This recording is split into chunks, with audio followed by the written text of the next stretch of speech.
Olá pessoal, tudo bem com vocês?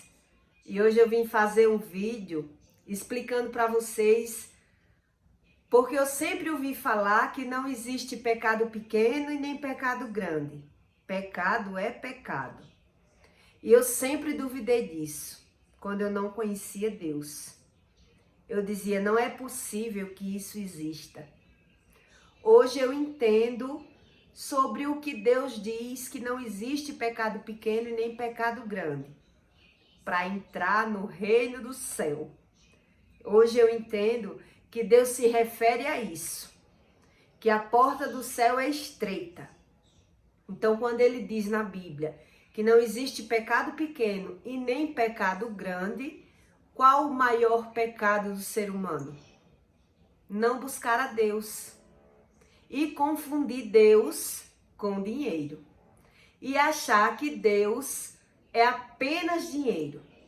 Por isso que na Bíblia também diz que o princípio de todos os maus é o dinheiro, porque o dinheiro chega a ser confundido com Deus.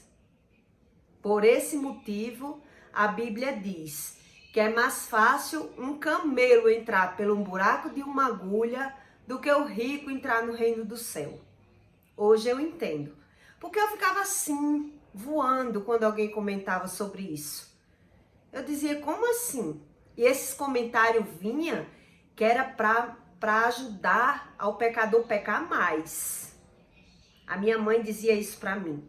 Quando eu não queria entrar na religião do candomblé, ela dizia, não se iluda, que não tem pecado pequeno, grande, nem pecado pequeno para Deus. Pecado é pecado. E eu dizia, não concordo. Só que eu vou explicar para você o que Deus explica sobre isso. Existe o pecado que faz mal só a você, o pecado que você comete, e existe o pecado que você faz mal ao próximo. Existe essa diferença de pecado. Então as pessoas não procuram muito acreditar na Bíblia porque elas veem as pessoas se prostituir e ter saúde. As pessoas veem muita gente no pecado do álcool, no pecado da fornicação, em todos os pecados. E vê as pessoas com saúde. Então elas ficam sem entender porque tem tanto pecador com saúde e as pessoas adoecendo por algumas besteiras. Então, por a pessoa não entender sobre o mundo espiritual, elas passam a não acreditar na Bíblia, pela falta de entendimento do mundo espiritual. Mas se você estudar sobre a ciência, você vê que a Bíblia realmente não mente. Você acredita que até a postura do ser humano sentar, ela modifica a saliva da boca, ela altera a textura da saliva humana. Veja que tudo tem o seu porquê. Quem para estudar sobre a ciência, sobre a física humana, passa a entender realmente que a Bíblia não mente. E a minha professora, ela é pastora. Eu amei, porque tanto ela fala sobre a ciência, como ela fala do mundo espiritual. Então, eu vim para explicar a você que realmente as pessoas que vivem se prostituindo, se alcoolizando, fugindo da depressão na farra, fazendo apenas o que o desejo da carne pede, elas só causam mal a elas mesmas. Por isso que Deus não as condena com uma doença.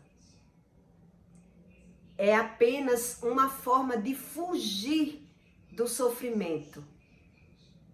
A ciência também, ela nos ensina sobre os vícios, sobre vários assuntos do corpo humano, que você entende que todo pecado ele se adquire na ausência de Deus, na pessoa não entender o que é Deus e viver se agarrando nas coisas erradas, tipo, né? Nas coisas mundanas, na frequência, naquela frequência do corpo, na tristeza. Então, se você parar para estudar sobre a ciência e sobre a Bíblia, é que você entende realmente o que é Deus. Sem o ser humano querer saber de nada, ele vai morrer e não sabe nem o que é Deus e nem o que é do inimigo, que na Bíblia é chamado de diabo. E que nossa briga é espiritual e não uns contra os outros. Por isso que na Bíblia diz que o preço do pecado é a morte. E porque os maiores pecadores, que são chamados, né, de ladrão, muitos, você não vê eles adoecer. Porque se eles roubassem e imediatamente fosse automático dele ser atingido por uma doença, claro que ele ia se tocar. E ele ia buscar a Deus e se arrepender dos seus pecados. Mas a armadilha no mundo espiritual, na vida daquele ser, é a morte. E muitas vezes, ele, na cabeça do ladrão, ele é esperto, ele é o sabido, ele não é vacilão. E se você também parar para raciocinar, tem muitas formas de roubar. Não é só aqueles ladrões que botam uma arma em outra pessoa e vai fazer um assalto. Porque até para roubar tem que ter coragem. Existe aquele furto, existe as pessoas que compram e não pagam. Existe ladrões de todas as formas. Tem vários exemplos para você entender que o pecado, ele não sai de graça na terra. Por isso tantos jovens morrem, entende? E sobre os agiotas, que as pessoas também dizem, mas ser agiota é pecado. E por que um agiota tem saúde? Porque Deus não obriga ninguém a pegar dinheiro com agiota. O agiota está no pecado e quem pega dinheiro com agiota também está no pecado. Então, pecado por pecado, praticamente todo mundo peca. Só com a idade e com o aprendizado da Bíblia é que a gente aprende a ver que o pecado não vale a pena. E só Deus é quem nos tira totalmente do pecado. Porque se você não tem uma rotina de orar, você cai a qualquer momento no pecado.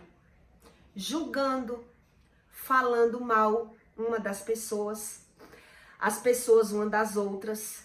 A ciência, ela também fala sobre o desejo que o ser humano tem, a satisfação, a alegria que causa no cérebro de um ser humano falar mal de outro. Ali a autoestima dele eleva, ele se sente bem quando está em reuniões, falando mal um do outro. Veja que a reação do ser humano falar mal de alguém é uma, ele se sente bem. Quando ele sabe que alguém falou dele, a reação já é outra, totalmente diferente. Então, é válido você entender sobre a Bíblia e sobre Deus, para você não ficar sendo enganado e ficar tentando entender a Bíblia de forma externa, sem saber nada do que Deus ensina. Porque o único que não pecou aqui na terra foi Jesus Cristo. Tirando dele, todos pecaram. Tudo que é pecado para entrar no reino do céu não entra. É por isso que Deus diz que dá uma vida inteira para o ser humano entender o que é de Deus e o que não é de Deus. E mesmo assim, o ser humano confunde Deus com dinheiro, por não ir ler a Bíblia, por não buscar, porque o primeiro mandamento, ele já diz, amai a Deus sobre todas as coisas. E como amar sem ter um relacionamento? Sem você descobrir o que é Deus na sua vida. Os livramentos que Deus já lhe deu em algum fato e você passar a achar que foi sorte em todos os momentos. Como eu também achei nos livramentos que eu tinha. Eu falava de Deus, mas eu não tinha certeza do Espírito Santo. Então, com o meu jejum, com a minha aproximação, com a minha sede, quando eu descobri, foi onde surgiu esse amor. O amor de Deus, Deus já lhe ama.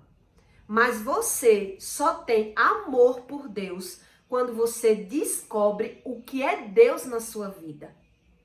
Quando você vê que você já pecou tanto, já errou tanto, e mesmo assim, Deus teve o cuidado de lhe tratar, de lhe dar aquele livramento, de lhe dar saúde, de lhe botar no caminho que Deus quer. Aí você passa a ter o amor por Deus. Esse amor que algumas pessoas têm e falam muito de Deus quando o busca, é porque ele descobriu o que é o Espírito Santo. E ele quer que o outro também descubra, que a família descubra, que o amigo descubra. Por isso que a gente fala tanto, que é para ajudar aqueles que não sabem o que é Deus. Para que Deus não passe despercebido na sua vida. Para que com o tempo você encontre e realmente você reconheça que Deus lhe ama. Tem alguns crentes que passam na rua e dizem, Jesus te ama, Jesus te ama. E chega o povo até a ignorar. Porque aquela pessoa que ignora, ela não sabe o que é Deus. E o desejo de quem sabe é que todo mundo saiba o que é Deus. Porque quando você encontra Deus, quando você anda com o Espírito Santo, ele jamais vai deixar você pecar. Ele avisa, ele vai lhe tirando das coisas erradas, das amizades que lhe leva para o erro. Não é você sozinho que não quer mais. Ah, eu não quero mais amizade com fulano, nem com cicrano. Não é assim. É o Espírito Santo que vai lhe convencendo a partir do momento que você tem uma rotina. Porque quando eu comecei na minha rotina, eu ia para o espetinho, eu orava dentro do meu carro e já ia para o espetinho. Chegava em casa, orava e dormia, acordava e orava para sair. Então, foi Deus que foi modificando, que foi me tirando. Eu lembro da última vez que eu bebi uma só cerveja. E me bateu uma deprê. Me pesou o corpo, me deu uma moleza tão grande que ali eu entendi que o Espírito Santo não queria que eu bebesse mais. Que eu realmente tinha que ter uma escolha. Que eu não ia deixar